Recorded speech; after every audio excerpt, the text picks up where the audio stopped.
የዘፋኙ የአቤል ሙሉጌታ ጉዳይ አሁንም ማነጋገሩን ቀጥሏል። ከአሁን በኋላ መዝሙር ነው እንጂ በሙዚቃ አታገኙኝም፣ ሙዚቃ ወይም ዘፈን የአጋንንት ወይንም የሰይጣን ነው፣ ከዛሬ ጀምሮ እኔ ኢየሱስን ተቀብያለሁ ወይም ወደ ጌታ ተመልሻለሁ ማሳወቁን የምናስታውሰው ነው። ይሄ ጉዳይ ብዙዎችን አበሳጭቷል። ብዙዎች የራሳቸውን ሀሳብ እንዲሰጡ አድርጓል።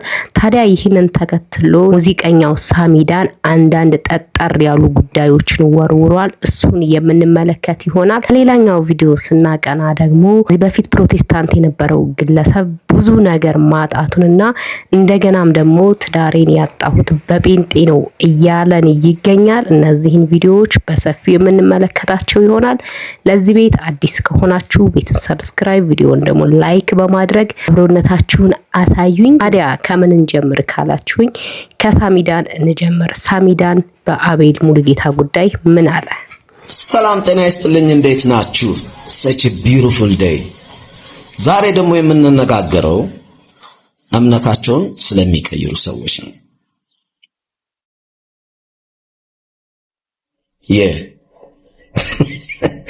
በተለይ ደግሞ ሙዚቀኛ ሆነው ወይ ድምጻውያን ሆነው ከኦርቶዶክስ ቤተ እምነት ወደ ፕሮቴስታንት ቤተ እምነት የሚቀይሩ ማለት ነው። እኔ እንግዲህ በፋሚሊ ሁለቱም አሉ፣ ፕሮቴስታንትም አሉ ኦርቶዶክስም አሉ። so I don't have any problem። የኔ ዛሬ ውግንነት ከሙዚቃ ጋር ከሙዚቃ አንፃር ሙዚቀኛ ከመሆን አንፃር እነዚህ ሰዎች እነዚህ ድምጻውያን እምነታቸውን ሲቀይሩ ብዙ ጊዜ የሚሰጡት መግለጫ ነው የሚገርመኝ። ጥልቅ ውስጥ ነበርን ነው የሚሉት። የትኛው ጥልቅ ነው? እኮ ሶ ለምሳሌ ፕራይም ታይማቸው ላይ ደግሞ አይደለም የሚቀይሩት እምነታቸው። ፕራይም ታይም ማለት ለምሳሌ ዘፈን አድርገ ዘፈኑ ታውቆ አልበም ሊሆን ይችላል ሲንግል፣ ከዛ ቱር ትወጣለህ። ያኔ ነው ትኬት እንትን ሙሉ ተችሎ ነው። ሰው ደግሞ በጣም በቃ ፍቅሩን አፕሪሺዬሽኑን ያሳያል እዛ አብሮ አንተ ጋር ምናምን። ያ በቃ የሚያጓጓው ታይም ከፍ ይላል ዝቅ ይላል፣ ከዛ ደግሞ ከፍ ይላል። እንደዛ ነው አካሄዱ። እዛ ታይም ላይ አይቀይሩም። ያቺ ክሬሟ ታይም ዝቅ ጅቡ ሲል ነው እና ብዙ መውጣት የማይችሉት ከመሰላቸው ይቀይራሉ እና ጥልቁ ነው ይላሉ። አሁን በዚህ ጊዜ በጣም አስቸጋሪ ሆኖ ምን እንደሆነ ታውቃላችሁ? ፈጣሪን ከማሳመን ይልቅ የሰውን ልጅ ማሳመን ነው ከባድ የሆነው። ለምንድነው? ቀይረህ ስትመጣ ሙሉ ለሙሉ ንጹህ መሆንን ምናምን ቼክ ማድረግ አለብኝ ይላል መሰለኝ እዛ የሚቀበለው ሰውዬ። ተደፈጥጧል። በፊቱ ያ ጥልቅ ነው እንደዚህ ነው ምናምን። እንግዲህ አንዳንድ ይሄ የሆነ ጊዜ ላይ የሚወራው ይሄ ሳይንቲስቶች ጋር የሚሄዱ ሳይንቲስቶች ማለት ይሄ ጠንቋዮች፣ እኛ ሰፈር ውስጥ ሳይንቲስት ነው የምንላቸው እና ይሄ ሽንት አመድ ምናምን ደበላልቆ ምናምን ይገጫል። እነዛ ሳይንቲስቶች ጋር ሄደው የሚካድሙ ካሉ ኦኬ ያ ሜቢ እንግዲህ ጥልቅ አሰራር ሊሆን ይችላል አይደል። ሌላኛው ደግሞ ኦርቶዶክሳውያኑን እጅግ በጣም ያበሳጨው የዚህ የዘፋኙ የአቤል ሙሉጌታ ጉዳይ እሱ ድሮም ጴንጤ ወይንም ፕሮቴስታንት ሆኖ እያለ ነገር ግን የሰራቸው ማስታወቂያዎች ድሮ ኦርቶዶክስ እንደነበረ እሱ ሊትራሊ ቃል በቃል ባይናገርም የተናገራቸው ወይም የሄደበት ርቀት ግን ኦርቶዶክስ እንደነበረ ከዛ ከኦርቶዶክስ ወጥቶ ደግሞ ጌታን እንደተቀበለ ወይንም እዛው እንዳለ ወደ ጌታ እንደመጣ ነው እየተናገረ ያለው። ያ ደግሞ እሱ እንዳለው ሙዚቀኞች ወይም ዘፋኞች ከሱስ መጽዳት አይችሉም፣ ዘፋኞች ሁላቸውም ሱሰኞች ናቸው፣ የአጋንንት ወይም የሰይጣን ነው ሲል እሱ ምንድነው ኢንቴንሽናሊ የተናገረው ከዚህ በፊት ኦርቶዶክስ እንደነበረና ኦርቶዶክሳውያን ደግሞ ያን ነገር እንደሚያበረታቱ መዝፈን እንደሚያበረታቱ ሱስን እንደሚያበረታቱ አድርጎ ነበረ እየሰራው። ይሄ ነገር ኦርቶዶክሳውያንን እጅግ በጣም አበሳጭቷል።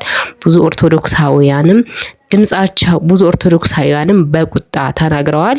ቅድም በሰራሁላችሁ ቪዲዮዎች አስገብቻቸዋለሁኝ። የራሳችን ሐሳብም ሰተናል። ለምንድነው ይሄ ሰው ጴንጤ ሆኖ እያለ ለምንድነው ኦርቶዶክስ እንደነበረ አድርጎ የሰራው ካልን ከዚህ በፊት የሰራቸው ሙዚቃዎች አልታዩለትም። ከወራት በፊት ሙዚቃ አውጥቶ ነበር፣ አልበም ማለት ነው።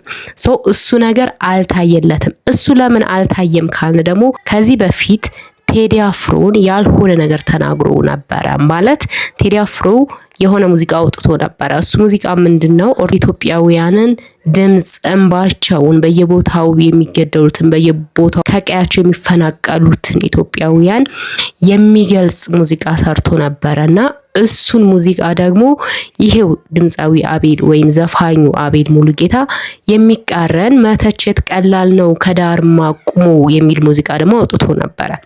ይሄ ሙዚቃ ሙሉ ለሙሉ የቴዲን ሙዚቃ የሚታችና የሚያጣጥል ነበረ እና ኢትዮጵያውያኑ ደግሞ በጣም ተቃውሞት ነበር። እጅግ በጣም ለሆዱ አዳሪ የብልጽግና ወይም የጠቅላዩ አቀንቃኝ እያሉ ብዙ ሰው ከጫፍ እስከ ጫፍ ሙሉ ኢትዮጵያውያን ማለት ይቻላል ተቃውሞት ነበረ። የሱን ስራ ከዚህ በኋላ ባለማዳመጥ ቻሌንጅም ተጀምሮ ነበርና ይሄ ሰው ሙዚቃ ሲያወጣ ከወራት በፊት ምንም እይታ አልነበረውም፣ ምንም አይነት እይታ ማለት ነው። ስለዚህ ምንድነው ያደረገው? ይሄ ሰው ወደ መዝሙር መመለስ ነው። ይሄ ወደ መዝሙር መመለስ ደግሞ በምን አይነት ነገር ይታይልኛል ወይም ቪው ይጨምርልኛል ብሎ ያሰበው ይሄኛውን ነገር በመጠቀም ነው። አሁን በጣም የሚገርመኝ ነገር ሁሉም ሰው ኦርቶዶክስን መሸቀጫ ወይም መብያ እያደረጋት ነው። የኛዎቹ ከዚህ ቆይተው ወደዛ ሲሄዱ እዛ ሆኖ ምን እንደሚሉ ታውቃላችሁ። በጣም የሚገርመው ደግሞ ይሄኛው እዛው ፕሮቴስታንት ሆኖ ግን ኦርቶዶክስ እንደነበረ አስመስሎ ነው ቪዲዮውን የሰራውና ብዙ ፕሮቴስታንቶችም እንደዛ ነው የተቀባበሉት እንትኑን ማለት ነው ከኦርቶዶክስ እንደሄደ። ሌላኛው ሁሉም ዘፋኝ ደግሞ ኦርቶዶክስ አድርገው ነው የሚስሉት።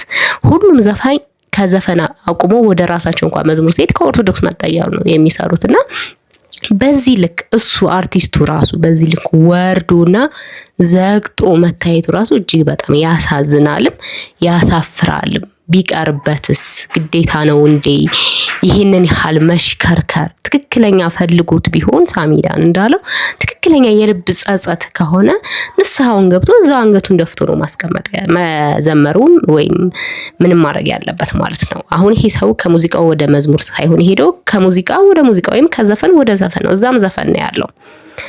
ስለዚህ እይታው እንዲታይለት ግን ላይክ ከኦርቶዶክስ የሄደ ነገር አስመስሎ ነው እየሰራው ማለት ነውና አሁንም ለመሸቀጫ ወይም ለመነገጃ ነው ይሄን ነገር እየተጠቀመው። ዩቲዩብ ላይ ሄዳችሁ ብታዩ ምንም እይታ የለውም። ከቅርብ በፊት 4 ሚሊዮን ብር አካባቢ ነው አውጥቶ የሰራው የተባለው ሙዚቃውን።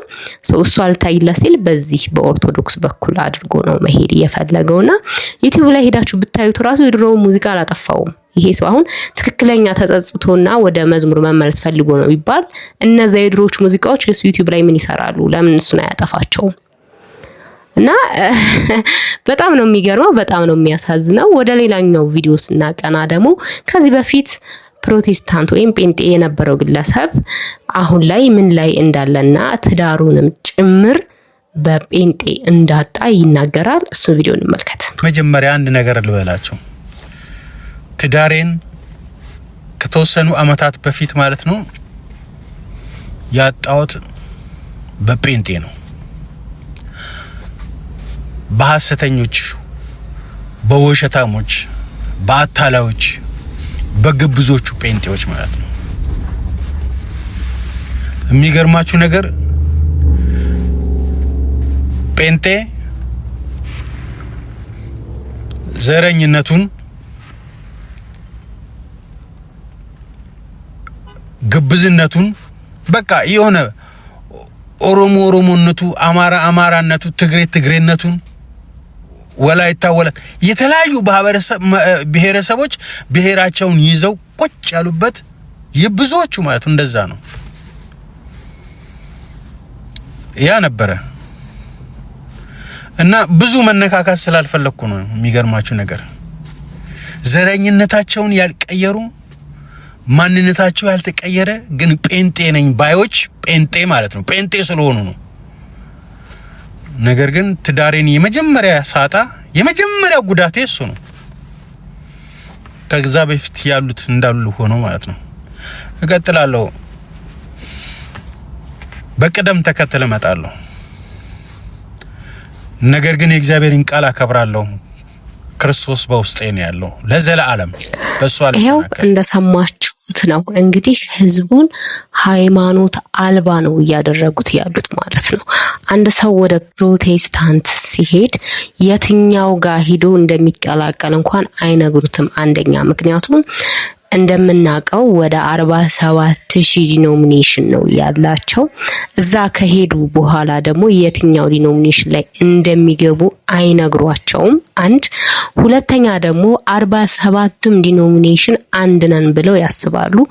አንድ ነን ሲሉ እንዴት ነው አንድ የምትሆኑት? አንድ ከሆናችሁ ለምን 47,000 ሆናችሁ ብትሏቸው በልዩነታችን አንድ እንሆናለን ወይም ልዩነታችን ውበታችን ነው። አንዳንድ ቦታ ጥምቀት ለድህነት ያስፈልጋል ሲል አንዳንዱ አያስፈልግም ሊል ይችላል። አንዳንዱ ደግሞ የህፃናት ጥምቀትን ሲቀበል አንደኛው ደግሞ አረ አምኖ ተጠምቆ ነው እንጂ ካደገ በኋላ ሊል ይችላል። ግን እነዚህ በአጠቃላይ ምንድናቸው? ፕሮቴስታንት ወይም ጴንጤ ነው ጌታን ተቀበሉ የሚሉት። አሁን እነዚህ ሁሉ አንድ ላይ ሆነው ነው ከሄዳችሁ በኋላ የትኛው ጋር እንደምትሆኑ አይታወቅም ወይም አይናገሩም ከሄዱ በኋላ ማለት ነውና ምን ያረጉታል? ወላዋይ ያረጉታል። ህዝቡን ይወስዱና እዛ ወላዋይ ያደርጉታል። ከዛስ የሐሰተኛ ትንቢት እንደዚህ ይሆንላችኋል። ቁሳዊ ነገሮችን ይናገራሉ። ከዛ ደግሞ በትዳር ይገባሉ።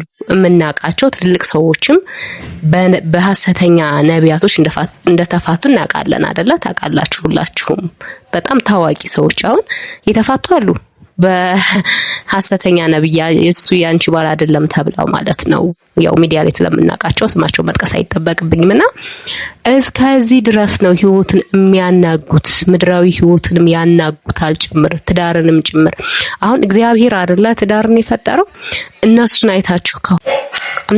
አይታችሁ ከሆነ ባልሽ ይሄ ነው እያሉ የሰው ባል ኦልሬዲ ያገባ ባል የሚስት ያለውን ሰውዬ ባልሽ ይሄ ነው ብሎ ያኛው ሚስት በማፋታት እንዳለ ህዝቡን ትዳር አልባ ሃይማኖት አልባ እየተወዛገበ ማለት ነው። ብዙዎቹ አሁን ይሄ ሃይማኖት አልባ የሆኑት እነዚህ ናቸው።